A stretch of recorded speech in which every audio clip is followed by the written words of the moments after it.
All right, today we're jumping right into the massive legal storm swirling around one of the most famous drugs on the planet, Ozempic, and others like it. What started out as this incredible breakthrough for diabetes and weight loss has, well, it's also kicked off a legal war on multiple fronts. So, just to give you a sense of the scale here, let's start with a single number. $2 billion. That's what some legal analysts think the potential liability could be for the drug makers. And believe me, that number is still climbing. And that really leads us to the big question we're tackling today. How on earth did a drug hailed as a miracle end up at the center of one of the biggest pharma legal battles we've seen in years? Let's get into it. Okay, so first, a little background. These drugs, they're called GLP-1 agonists. They were originally made for people with type 2 diabetes. But once people realized they were also incredibly powerful for weight loss, their popularity just exploded. It became a total cultural phenomenon. And that's right when a very different story started to come out. This quote, wow. It's from the lawyer for one of the very first people to file a lawsuit. And it just paints this incredibly brutal picture that's a world away from all the success stories, you know? It cuts right to the very heart of this whole legal mess. So that brings us to the first major front in this legal war, the patients. We're talking about thousands of people who are suing, claiming these drugs seriously hurt them. By August of 2025, more than 2,100 of these individual lawsuits were all grouped together in federal court. And here's the crucial legal point. The lawsuits aren't just saying, hey, this drug has side effects. The core of their argument is what's called a failure to warn. They're claiming the manufacturers knew about the risk for these severe complications, but didn't properly warn patients or their doctors just how bad things could get. Now, the most common injury you hear about is gastroparesis, which basically means stomach paralysis. And let me be clear, this is not just a little bit of an upset stomach. It's a debilitating condition where your stomach literally stops emptying food properly. It can lead to the kind of horrific constant vomiting we heard about in that quote earlier. But it doesn't even stop with the stomach. I mean, another absolutely devastating condition being cited is something called NAION. This is where blood flow to your optic nerve is cut off, and the result can be sudden, irreversible blindness. This just raises the stakes to a whole other level.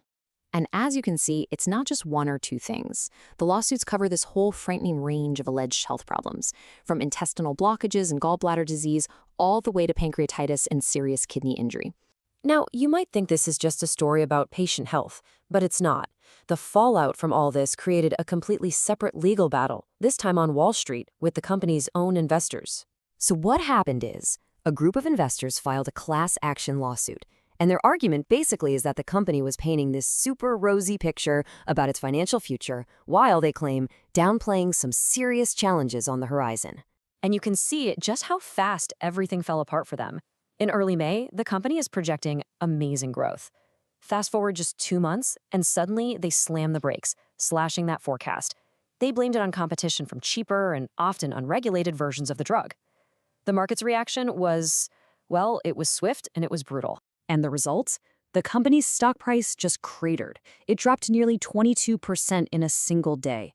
You can imagine, for anyone who bought stock based on that earlier optimistic guidance, it was a financial gut punch. Just look at the numbers behind that drop. It's a huge reversal. Sales growth, operating profit growth, both cut way back. The lawsuit basically argues that the company had to have seen this coming and should have been straight with its shareholders from the start. So we've got patients suing, we've got investors suing, but the insane demand for these drugs also created a third, and maybe the most dangerous problem of all, a full-blown public safety crisis fueled by a booming black market. And I'm not talking about some small fringe issue here. This got so bad that a massive group of 37 states, Republicans and Democrats, formally demanded that the FDA crack down on these illegal counterfeit operations. That tells you just how big of a threat this had become. This quote from Oregon's Attorney General really says it all. These counterfeit drugs aren't just a scam to get your money. They are a real health hazard. You have no idea what's actually in them. They're unregulated, they can be dangerous, and they pose a life-threatening risk. So how does this even happen? Well, it's a pretty simple but dangerous formula. It all starts with super high demand for the real drug, which is also really expensive. That opens the door for shady online sellers. They market these knockoffs on social media, using deceptive labels like "for research only" to try and get around the law, putting unsuspecting people in very real danger.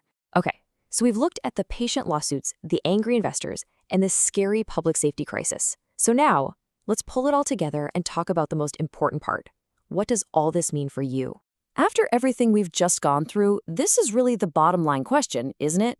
How are you supposed to navigate this whole complicated mess and make a smart, safe choice for your own health? Look, it really comes down to a simple 3-point safety checklist. First, talk to your doctor about all the potential risks, not just the common ones you see in commercials, but the serious ones like stomach paralysis and vision loss.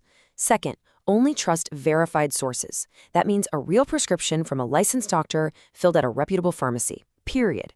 And third, and please hear me on this, never, ever buy these drugs from some random seller online or on social media.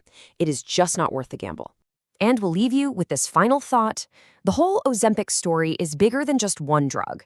It really makes you wonder, when a medication becomes this massive cultural trend, who's ultimately responsible for protecting us from all the fallout? Is it the company that makes it, the government regulators, doctors, or does some of it fall on us as patients? It's a tough question with no easy answer. Thanks for joining us.